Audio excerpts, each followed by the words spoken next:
Okay. I think we're going. All right, for the recording, because not everyone is present at the moment, there were two vectors labeled X, very unfortunate. So that meant there was two possible answers for BX, XB, ZX, and the length of X. So if you wrote down either one of those, you got credit.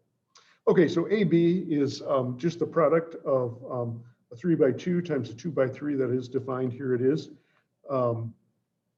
B times X, unfortunately, depends on how you interpret that. If you take this B times this X, it's undefined because this is a 2×3 and this is a 2×1, so the middle dimensions don't match.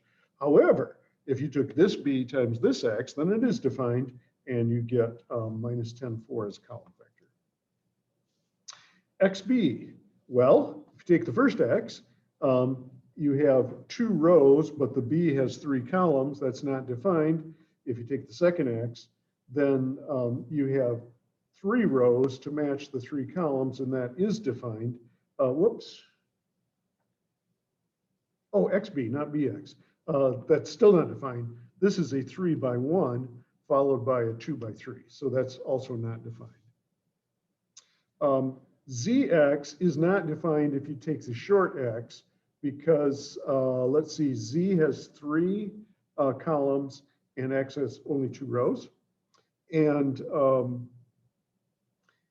if you take the longer version, though, they do match up. 3 columns in Z and 3 rows in X, so you can figure them out. You get, now, by the way, this is kind of a subtle point here. So is that a 1×1 matrix or is that a scalar? Most people just don't bother to distinguish. So if you wrote 5, it's credit. If you put 5 with brackets around it, it's credit. It is a highly technical distinction between the two. There, in the system of real 1×1 matrices and the system of real numbers are what mathematicians call isomorphic. They are identical in the way they behave. Sure, the names got changed, but that's the only thing that got changed. So, you know, I don't really care if you put the brackets on there or not. I should say this, though. There is something I do care about, and that is that, just to give an example here, if you wanted a matrix with entries 2, 5, 4, 3, say, that is how you write it. This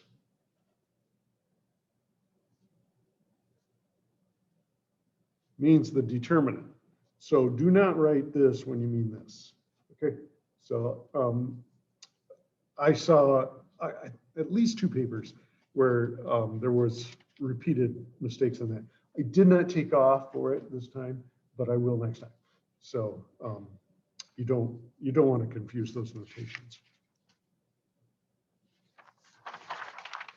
Okay, inner product for, well, we have a 4-dimensional matrix. Take the inner product with another one. It's just like the dot product, only it's 4 dimensions. So 1 times 0 is 0, plus another 0, minus 4, plus 2, minus 2, and that's the inner product. Okay, anyone have a question about that first page before I move on?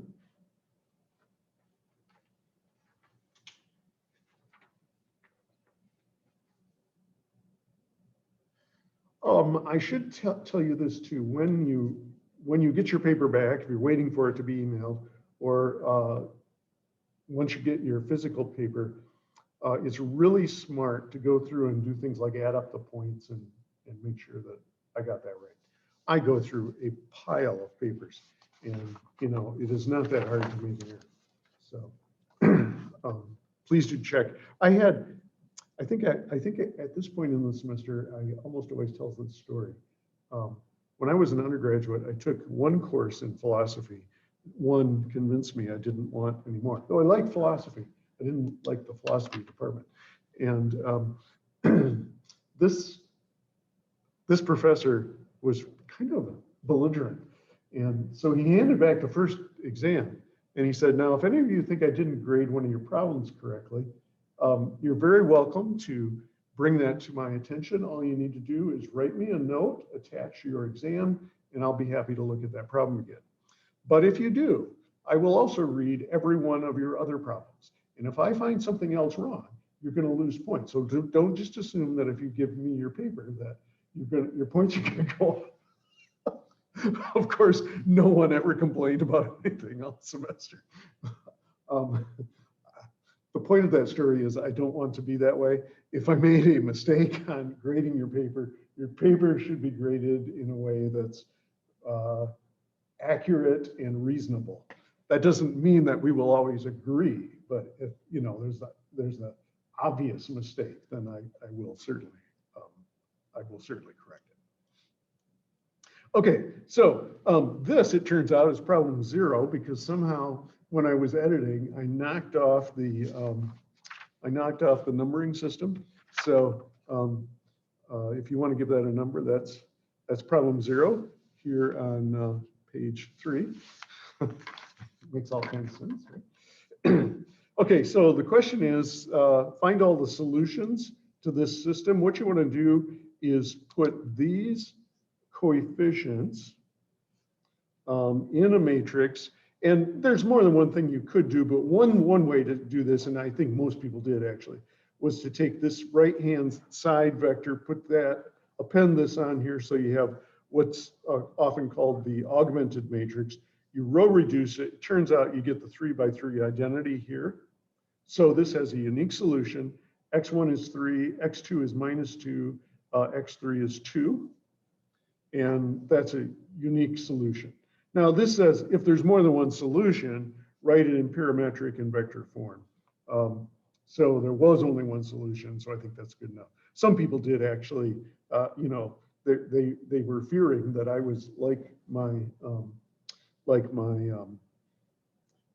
only philosophy professor, and then I would take points off because you didn't say x1 equals 3, x2 equals -2, and x3 equals 2. But I think at this form, it's obvious. And if you wrote that and you didn't write this, it's full credit. And if I didn't give you full credit, you got to write it, then you should let me know. Evaluate these determinants. This one, I think there's probably not too many ways to do this other than the way it's set up here on the solution. Of course, there are things you can do, but I think they will just be harder. So I expanded across the top row. A times, you take out that row and column. 3 minus 4, 4 minus 5 is the cofactor. And then minus B times 1 minus 4, 2 minus 5, etc. And you do the arithmetic and you end up with A minus 3B plus 2C. And the whiteout suggests I got a plus there once, but I don't remember. This one, 2 by 2, that's straightforward. A squared minus B squared. But I check, because even though this is straightforward, there are people who, the only way they have ever done a determinant before they get to the first exam is to type it in their calculator. And in spite of the fact that I said, please practice a little bit by hand so that you can do simple problems without the calculator. And if that was you, then now you know I was really serious, and you'll be ready next time. Oh, I did not explain the grading scheme on the first page. All problems, almost all numbered problems are worth 6 points. And the reason for doing that is that 6 is divisible by both 3 and 2. So sort of depending on the complexity of the answer, I can give half credit, full credit, no credit, or I could go by thirds. Or, if I really wanted to be more subtle, I could take off a point or a half a point or something like that. So 6 points is what I usually do. This one, I just made every one of these 1 point. And the reason is, I thought about making it 2, but I'd end up with 14 points on this very basic stuff. And that could have some negative impacts on scores. First of all, if you're just in a hurry and you made arithmetic errors, you made stupid little mistakes and lose a pile of credit. That's not a good plan for an exam. The other is, maybe you don't know all the hard stuff, but you collected a bunch of points on the arithmetic. I'm not sure I like that either. So that one was an exception. But this one is 6 points, and this one is 6 points. Wait, it's 3 points per piece. There was 2 different determinants under number 1. Any question on that page?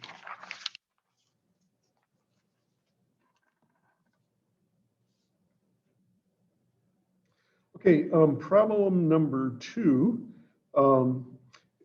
You're warned ahead of time that the coefficient matrix that you have here is going to get used multiple times. And I told you that because I didn't want you to type it in, do something like row reduce it, erase the dumb thing, only to find out in the next step, oh, good gosh, I got to put it back in again. So time is precious when you're in an exam, right? So the way to do this one, first of all, this asks us for the solutions of this system of equations. By far the easiest way to do this that was available to you at the time anyway, probably is to type this in your calculator. I would probably go ahead and augment it, because if you don't want that last column later, you can easily take it off in your calculator. So what I would do is type the whole thing in there, all the coefficients, ask for the row reduced echelon form, and there it sits. I have mentioned kind of jokingly many times in class, but I really meant it seriously. When you know that you're entering a matrix and you're going to answer like multiple questions off this matrix, it makes a whole lot of sense to print that matrix out and double check it, right? Because if you typed it in wrong and everything falls apart, oh, not good. Yeah, Tommaso? I actually tried to do that with this one specifically because it was so large, but the screen of my calculator wouldn't really show the whole matrix. Is there a way? I tried to scroll right and I couldn't find a way to do that. I think the answer is yes, you can. I mean, I'm pretty sure there has to be a way, but I didn't know. Oh, by the way, I don't think I ever talked about this. Sometimes you just got a bunch of old junk here. It's sort of nice to second function memory. Way down there is the plus key. And then if you go down to item 2, mem management / delete, then you can go down here to matrix, select that, and you can just delete these things.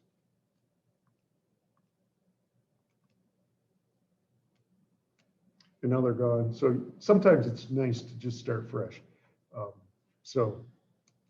Okay, so to show you how to do that, this would be what? 1, 2, 3, 4. I've got 5 rows, and I should have 6 columns then.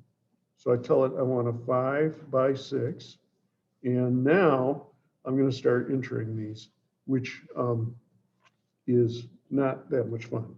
1, 5, -4, 0, -7, -5. And when I'm entering, what I tend to do is I type a row and then I check to make sure I'm in the spot I expect to be in the matrix. And then later I print the whole matrix. And if I've just got one little thing wrong, it's easy to go back in and fix it. 1, 5, -3, 1, 0, -2. Okay, 5, 25, -20, 1, -31, -23,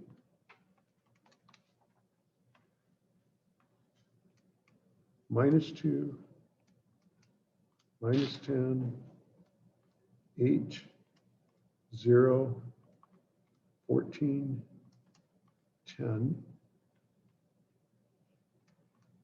-1, -5, 5, 1, 14, 8. And that, I'm sure, makes just riveting video. It'll probably go viral, don't you think? Okay, now, when I get this much done, when I try to print this out, you can see that little triangle right here on the right side. That means you can get to more by scrolling. So if I just keep hitting this right arrow key, it shows up. And yours didn't work? I don't know if it worked. It definitely didn't scroll. I don't know if it's probably because I had it selected. You push any other key afterwards, you can't scroll. Oh, really? So you have to re-enter it and then scroll. Oh, that's probably what I did. Oh, so if I press like a 5, Yeah. oh, now it's not looking at the matrix anymore. Yeah. Yeah, but what you could do is go back up here and just, Just reprint it. yeah. Oh, okay, thank you. And that's what I didn't know. So is that a surprise to a couple people? Oh, okay. Oh, that'd be okay. I tried to go back up with the arrow and select it, and it wouldn't scroll in. Oh, yeah. Well, if you're attending online, we're having a discussion about the annoyance and heartbreak of not being able to see your whole matrix during the exam. And yeah, I get that. I think I would be seriously annoyed. There is, well, never mind. I was going to tell you there probably is another trick you could do, but you know the best way now. Okay, so what you would do, of course, is since we've got the thing typed in, go to second matrix, math, RREF, which I think is item B. I've done it so many times this semester now.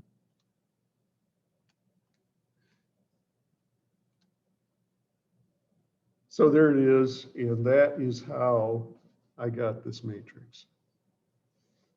Now, once you have the matrix, then you can interpret it. I want to go over this one a little bit carefully because there were not by any means a majority, but there was more than one person who had trouble with this. So how do you interpret this? This says that X1, now by the way, what I have found, it might not be helpful to everybody, but it is helpful to me. So what I usually do is I put some labels on my columns, either on the top or on the bottom, because it just helps me keep track of stuff. And then when I write them out, I try to line things up sort of in columns the first time, because it makes it really easy for me to get the vectors on the next step. So this one says 1 times x1 is equal to -1. Remember, the equal signs are already in here. -1 minus 5x1, which is 5s. And, excuse me.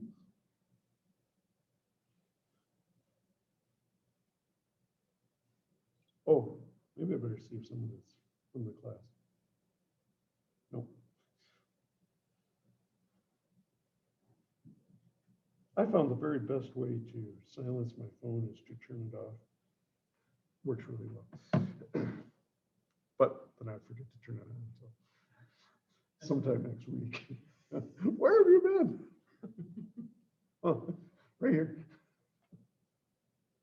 There's some bad things about getting old. You know, your body just starts not doing what it's supposed to.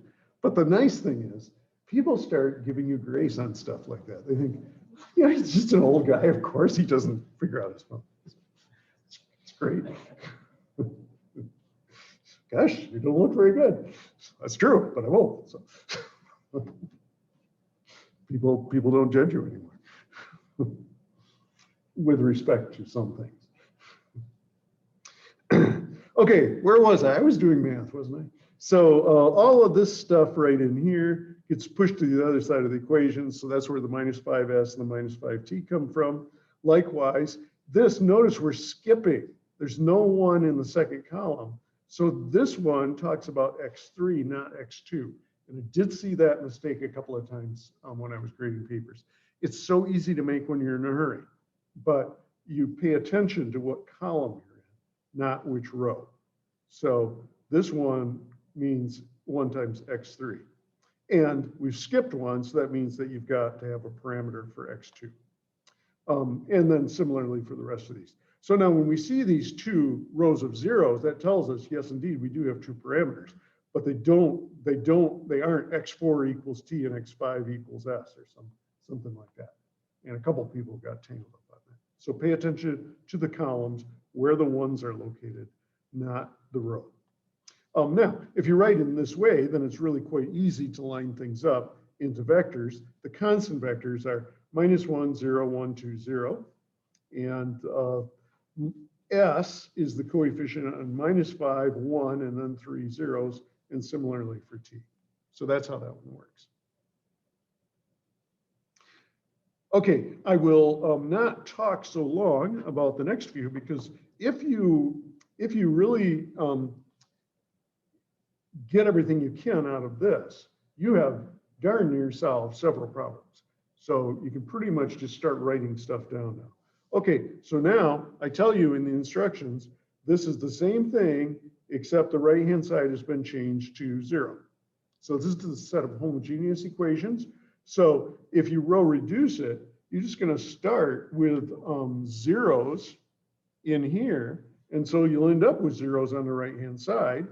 And so this vector turns into zeros, and that vector comes out to be exactly what it was before. So what's the solution to the homogeneous equation? It's S times this plus T times that. You just write it down and you're done. And if you want the parameterized version, it's the same as this, except we are ignoring these non-zero B values that were there before. So honestly, you can look at this and write this answer down. And that's what I did. You know, I did not compute this twice. Once again, the warning, you're using the same coefficient matrix that you had before.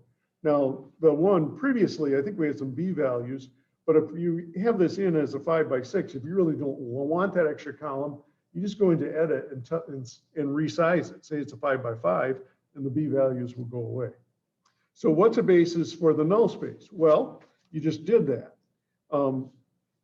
This spans, remember, first of all, the null space is the set of vectors x, so that A times x equals the 0 vector.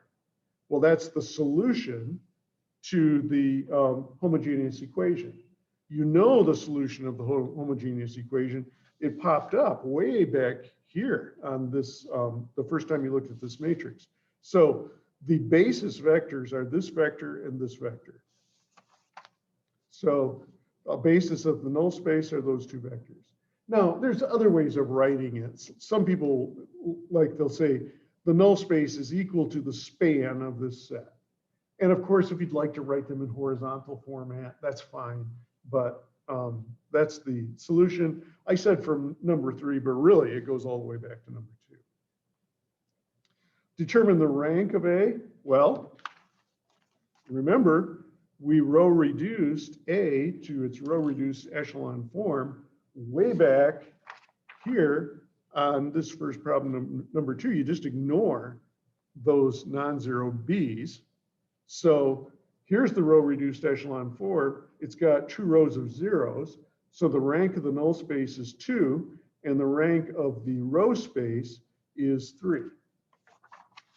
So now I said rank. Dimension is the word I meant to say. So let's say this again. The rank of the matrix is 3 because that is the dimension of the row space. It's also the dimension of the column space. They're always equal, even if the matrix is not squared. Here I have the row reduced echelon form of A has 3 non-zero vectors. And sure enough, when you look at it, there's 1, 2, 3 of those vectors that are non-zero. Ignore that last column. It has nothing to do with it. Okay, what's the dimension of the null space? Well, a couple of ways you could do that. First of all, you could just look at this. We're looking at a basis of the null space, and there are 2 vectors in it. So it has dimension 2. Another thing is the rank of the matrix plus the dimension of the null space always adds up to the number of columns. So we have 5 columns, 3 was here, 2 goes here.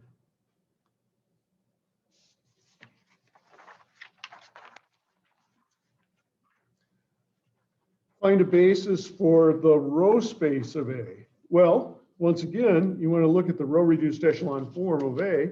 You got that in problem number 2. So we have a theorem that says this: if you the span of the columns of a matrix is not changed by performing legal row operations. So if you put it in row reduced echelon form, you'll get a set of vectors that are as simple as possible, but have the same span as the original rows. So I can just read these. Those 3 vectors are a basis for the row space of A. Another way of writing it, of course, row space of A equals the span of these. And it's written in such a way that makes it clear it's a basis. Okay, find a basis for the column space of A. This is one that a few people had trouble with. Here you want to row reduce not A, but its transpose. And the reason is we care about the column vectors, not the row vectors. If we had such a command on our calculator or in MATLAB, we would ask it for the column reduced echelon form, but there is no such command.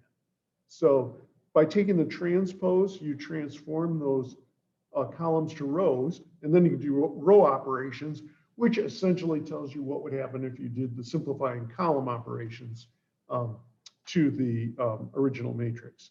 So I row reduced them, and I got 3 non-zero rows. Those are the basis vectors for the column space of A. And it's not critical that you write them in vertical format.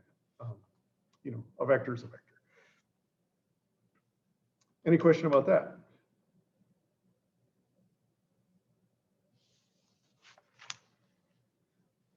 Okay, so you get from problem 2 to problem 7, you get a lot of mileage out of that matrix A. Of course, if you made a mistake and typed it in wrong, it was a very bad day, right?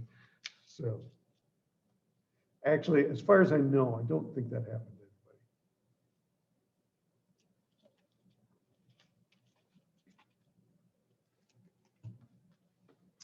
anybody. Okay,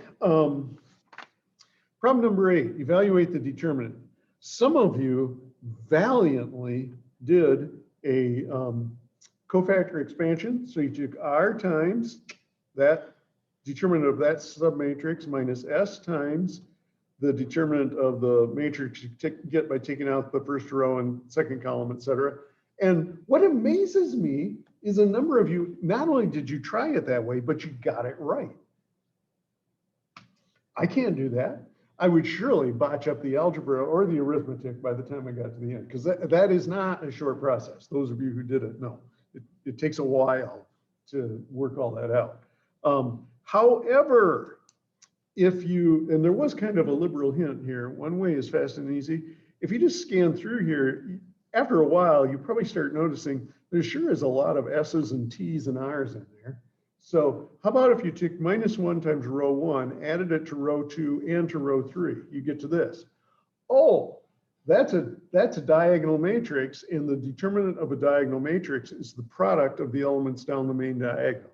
R times T times S, and we usually put them in alphabetical order, though it is not necessary. So one step, bang, and done. But if you did it the long way and you got it right, you know, wow. I think I actually wrote that on some papers. Wow, I'm surprised. That looks hard to me. Okay, Kramer's rule. Kramer's rule tells us that we want to solve a system like this, and assuming that coefficient matrix is invertible, then if you start with the coefficient matrix, 1, 1, 2, 2, 3, 4, -4, -6, -7 as the columns, take that determinant of that as a denominator, and then you do almost the same thing for the numerator with this exception. To solve for x1, you take the right-hand sides and you plug them into the x1 column. If you wanted to solve for x2, then you'd do something similar. You'd start with that matrix there, and the x2 column would get replaced by 4, 5, 6. And take the determinants and compute the ratio, and you're done. Some of you, because perhaps because your mothers were overbearing, you solved for all three variables using Cramer's rule and got them right. So, that's fine. But it's okay. If it says to solve for X1, you can just do that stuff. I'm joking about your mother, by the way. I don't know her. So she's probably a wonderful person. After all, she raised you.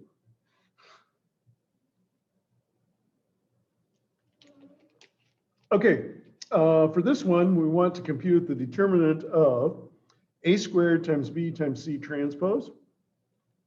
And we have a theorem that tells us the determinant of a times b is the determinant of a times the determinant of b. So you use that to split this to determinant of a squared times determinant of b and determinant of c transpose. I skipped a step here. Now, determinant of a squared. Well, that's determinant of a times a. So it's the determinant of a times the determinant of a, which is the determinant of a squared. That was already in the form we wanted. How about this one? Well, we have another theorem that tells us the determinant of C transpose and C is the same. So you can just ignore the C transpose. And then we know that determinant of A is 5. So 5 squared is 25. B has determinant minus 2.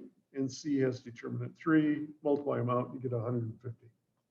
Negative 150. Does anyone have a question about that one?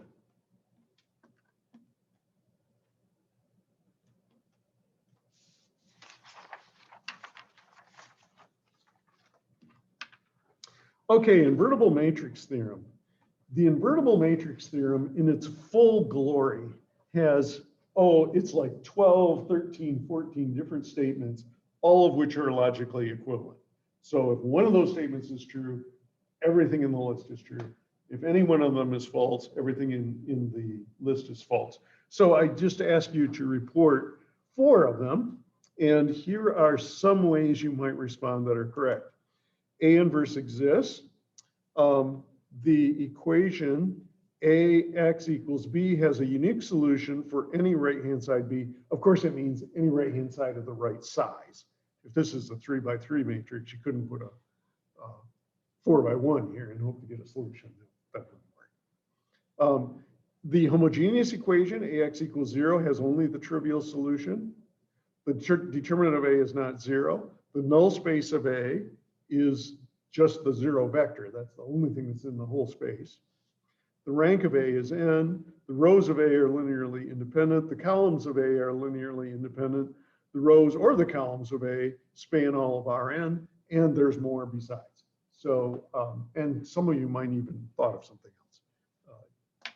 By the way, I don't know if I identified all of these things as being a part of the invertible matrix theorem, because some of this stuff we studied a little bit later after I did invertible matrix theorem, but I did tell you that they're equivalent to having a non-zero determinant or having an invertible matrix. So if you mentioned them, I accepted them, even though they might not have been in the official statement of the invertible matrix theorem. This is a very, very useful theorem. And it's really worth knowing. You just use it so often. Okay, Bob in engineering. He's got a 100 by 100 matrix for A, and B is a column vector, which is not 0. And he is trying to look at solutions of AX equals B. He's also looked at solutions of AX equals 0, the homogeneous system. So since you are an expert in linear algebra, after all, you've taken this course. So, since he's not quite sure that he is, he just wanted to verify a couple of things for you and say, could this be true? So the first one is this. Could it be that both AX equals B and AX equals 0 have one and only one solution? Sure, of course. If A is invertible, then in fact, this would be the case. Both of those would have one and only one solution. X equals A inverse B and X equals the 0 vector. Both AX equals B and AX equals 0 have no solutions at all. That is not possible. How come? Yes, the zero vector always solves the second one, the homogeneous equation, right? So yeah, this one might not have a solution, ax equals b, but ax equals 0 must have a solution. Ax equals b has two solutions, but it doesn't have three. No, if it's got two, then it has infinitely many, right? So that's not possible. Both ax equals b and ax equals 0 have infinitely many solutions. Yes, that could definitely happen. As a matter of fact, I think that system of equations we solved problems number 2 and 3, I think that was the case there, right? Ax equals b has only one solution, but ax equals 0 has infinitely many. No. If you have a single solution for a, and you have multiple solutions for the homogeneous equation, then you must have multiple solutions for the original. And you think about it, you just take any solution to this, add it to the solution to this, and you'll get another solution to this. Maybe I should write down the algebra. So suppose x is the thing that solves ax equals b. And I need something, let's say y solves the homogeneous equation. Then when you multiply this out, you get ax, which of course is b, plus ay, which of course is 0. So that gives you b, that gives you the 0 vector, and that gives you b. So if there are infinitely many solutions to the homogeneous, then there must be infinitely many for the non-homogeneous. You just start taking solutions from the homogeneous and add them to the single solution you found, and you generate any number of solutions you want to ax equals b. In this one, I like this. This produced some good interaction. Some people wrote me notes, and I enjoyed reading them. So this one says, suppose ax equals 0 has infinitely many solutions. Must ax equals b also have infinitely many solutions? And this says yes, because ax equals b has no solutions, then, I forgot the then, ax equals 0 must have infinitely many solutions. Well, that is a true statement, but it's also irrelevant, right? Because this says the opposite. You're supposed to start with ax equals 0. Someone even wrote me a note about that. You know, I think what he or she said something like, I think your logic is a little funky here. So yes, it is, and it's a wrong answer. So good for you if you notice that. Here the assumption is ax equals 0 has infinitely many, but here we started with ax equals b has none. Because ax equals b may have 0, 1, or infinitely many under these conditions, that's actually not true. If the homogeneous equation has infinitely many solutions, then ax equals b will have either one or none. It will not, oops, I said that wrong. If ax equals 0 has infinitely many solutions, then ax equals b could be solvable. But if it is, it has infinitely many solutions. Or it may not be solvable at all, in which case it has 0. So 0 or infinitely many. And this is the correct one. No. If ax equals 0 has infinitely many, then ax equals b may have none at all. And if you think about it in the right light, your intuition ought to sort of kick in there. Because you know this guy is always solvable, right? So just because, so if this has infinitely many solutions, then that would tell you that A is not invertible. Well, if this is not invertible, then the solution is not A inverse B. If it's got a solution, it's lucky. You can't force a solution. So you may have none at all, or you may have, may have infinitely many. Okay, any question about that?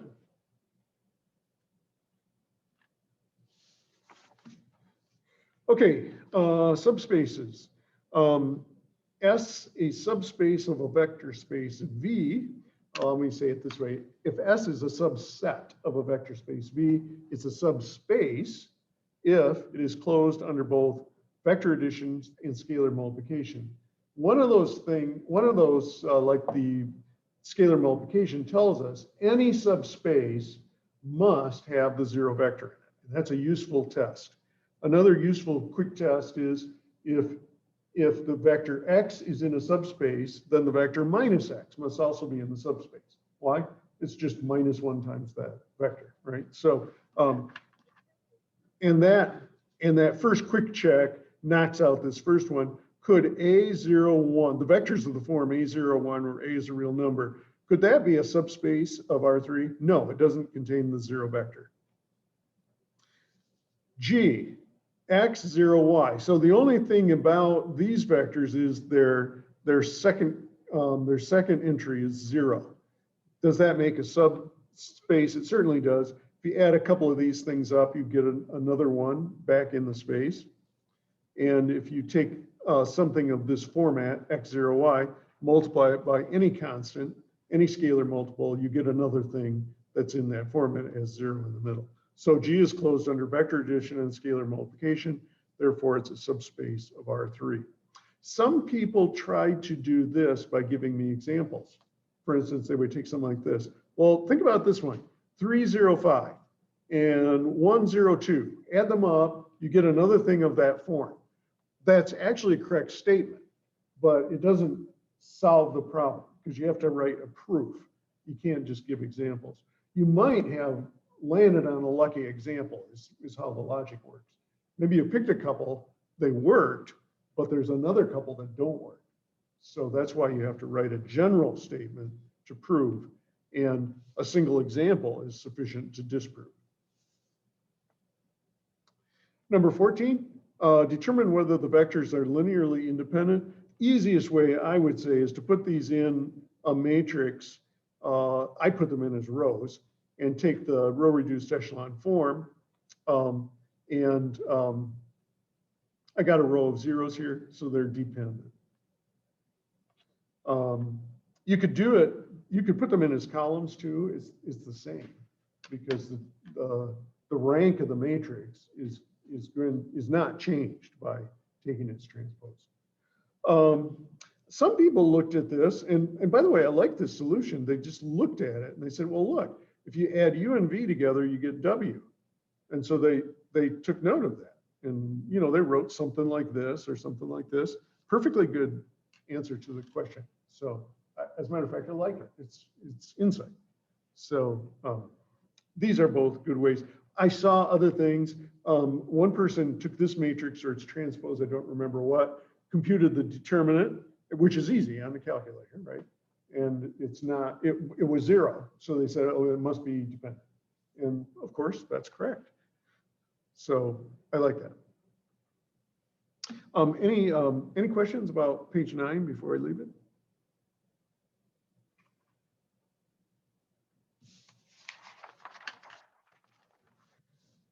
Okay, number 15, determine whether 303 minus 2 is in the span of these other vectors. Well, suppose it were, then I would have something times V1 plus something times V2 plus something times V3 is equal to this target vector 303 minus 2. So you set up a system of equations. That first column is V1, the second one is V2, the third one is V3, and then the something is X1, X2, and X3. So something times the first vector plus X2 times the second plus X3 times the third has to be equal to this. You could put that in an augmented matrix. So this matrix and toss on that column at the last. Take the row reduced echelon form, that's what I did. And my bottom row says 0x1 plus 0x2 plus 0x3 equals 1. Well, it doesn't. That's a contradiction. So that means this vector is not in the span of the V's.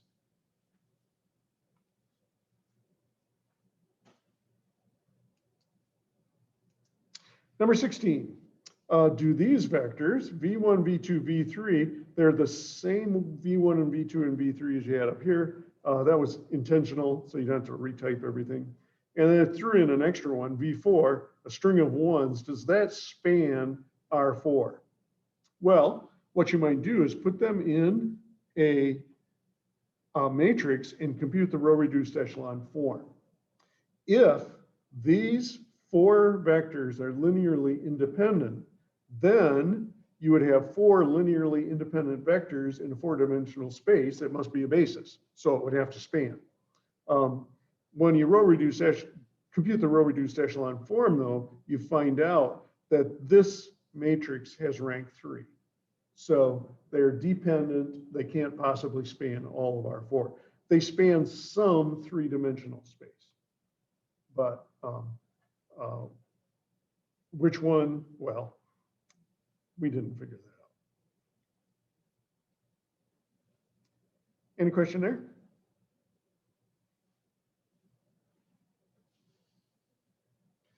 Number 17, you know what the linear transformation does to the standard basis vectors 1, 0, 0, 0, 1, 0, and 0, 0, 1. So what is the matrix of the linear transformation? You just stack those up as columns of the vector. Here is the idea, by the way. There was a couple of people that didn't get this. So let me just put like blanks in there. So here's what we're thinking. If you take this matrix and multiply it by the first standard basis vector, you know that you're supposed to get 1 minus 1, 0. So think about what this multiplication is going to do. It's going to take 1 times the first column plus 0 times the second column plus 0 times the third column. Well, it's simply copying the first column. So that forces these entries to be 1, minus 1, and 0. They are these. Likewise, the second column will be this, third column will be that.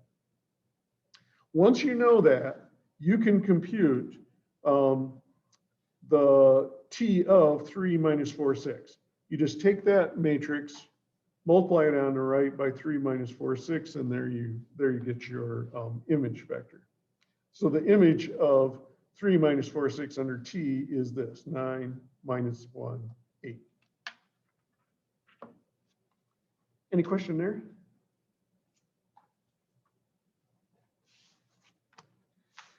Okay, last page. B and C are bases of R3. And we are given some vectors relative to the standard basis B and S, and B, C, and S, the standard basis. We're asked to do some conversions. So what we are doing here, I don't really have any room to write. So I think what I'll do is flip to page 2. Is you remember this diagram. So if we have the standard basis here, that's 1, 0, 0, 0, 1, 0, etc.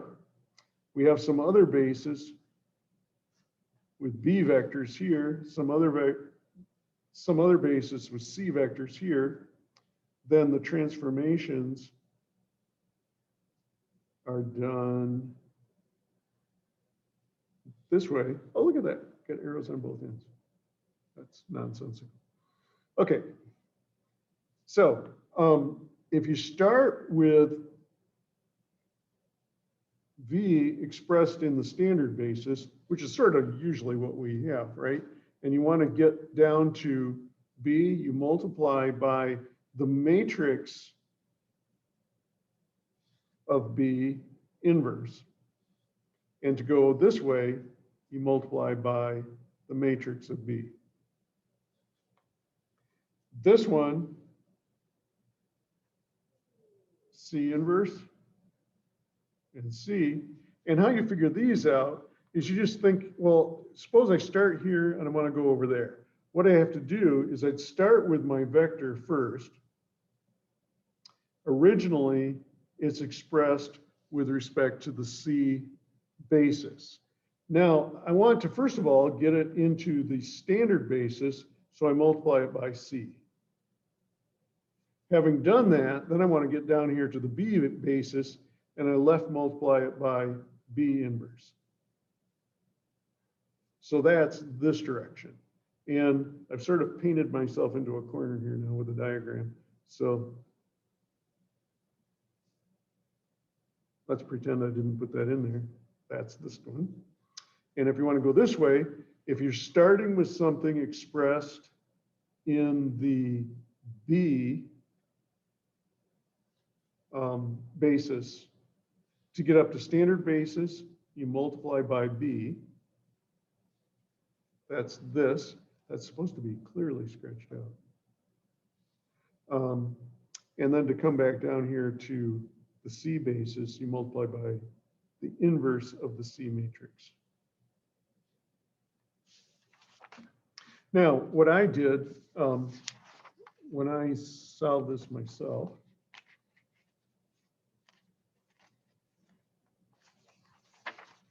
if I can find it. I typed these into my calculator. I used these C vectors and called it matrix C, put those into matrix B, and then I literally just typed this into my calculator. So that was in something, F, I think. And then I multiply it times B on the left, and I multiply it times the inverse of C on the left.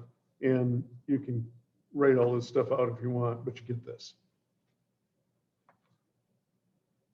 And I don't think I described that one. This one is B inverse times V in the standard basis, and you get this. And what happened here? That turned out to be wrong. I think I forgot to put the -1 exponent on here once. But what was strange is I copied it incorrectly, but then I did it the right way on the calculator. So I had the right answer. So then I had the right answer in the wrong calculation. And I went back and looked, oh no, I forgot. So then I changed it. And by the way, graded some of the papers with the change, i.e. wrong answer. And then something bothered me about it. I don't know what it was. I just thought, it doesn't look right. So I went back and checked again. I had the right answer the first time. So then I had to go back. So if you got your paper is graded a couple of times on that one, now you know the answer. That's what happened. Okay, suppose this is the U vector and the V vector. Find the angle between them. The cosine of theta is U dot V over length V. You just do the arithmetic and you plug it in your calculator, make sure you're in degree mode if that's how you want your answers, and you come up with about 107.6 degrees. I write all these decimals because I don't know when someone answers the question. I didn't tell them the precision, right?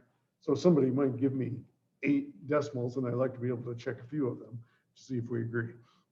I don't insist that you put all those down. Find the projection of U onto V.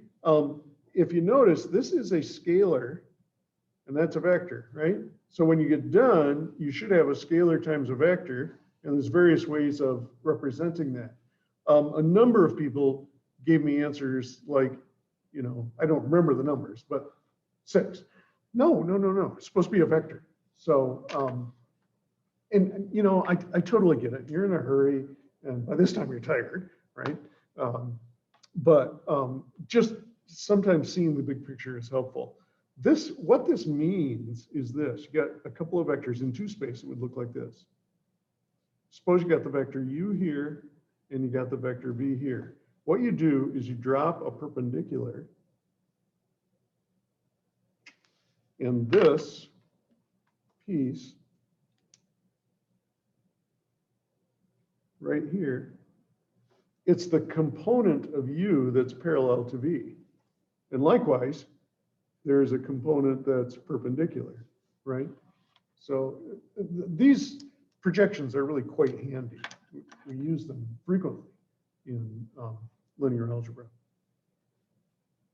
Okay, well, that's it. I've now rambled long enough to give you the solutions to everything. Does anybody have a question they want to ask about this before we leave it?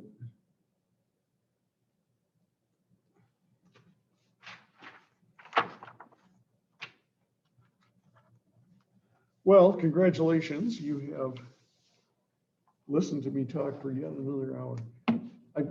I don't even like listening to it. So, and I'm the one saying it. So thank you. I think what I am going to go on and talk about the first section in differential equations, but we're going to take a break. This is awfully dull, just going through this exam. So I'm going to walk through at least most of this handout tonight, and we will do that in 5 minutes or so. So, oh, I can't look at my clock because I turned off my phone. This one's on.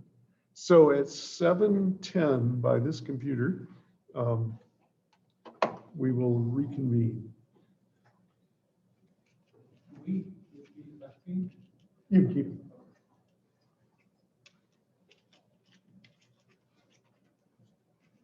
Oh, by the way, when I email these out, I have to scan them. So I keep the copy of the scan. So if you have a question about a problem, you don't have to rescan it and send it back to me. You can just say, I'm looking at problem, whatever, 4, and notice you wrote this, what did you mean? Those kind of questions work fine. If I gave it to you in person, I didn't scan.